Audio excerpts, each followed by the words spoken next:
Vu du ciel, Chambord avait des airs de presqu'île. Le plus célèbre château de la Loire, cerné par la crue du Cosson. Situation très préoccupante, tous les biens précieux de l'édifice avaient dû être surélevés pour préserver intact le joyau de François Ier. 6 jours plus tard, le château a retrouvé une allure presque normale.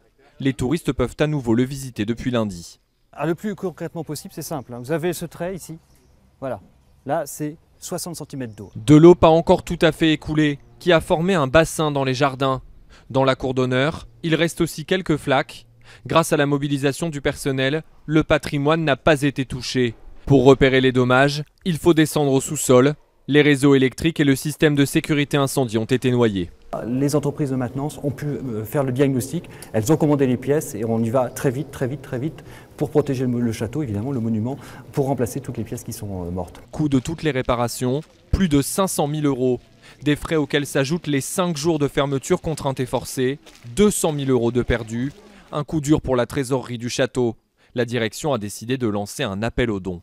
On a reçu beaucoup de témoignages de sympathie du monde entier et particulièrement des Français. De gens, de manière très touchante, nous disant « on a envie de vous aider ». On a suivi même le conseil qu'on nous donnait, c'est qu'on a ouvert cet appel à générosité publique. Un appel à l'aide après des intempéries exceptionnelles.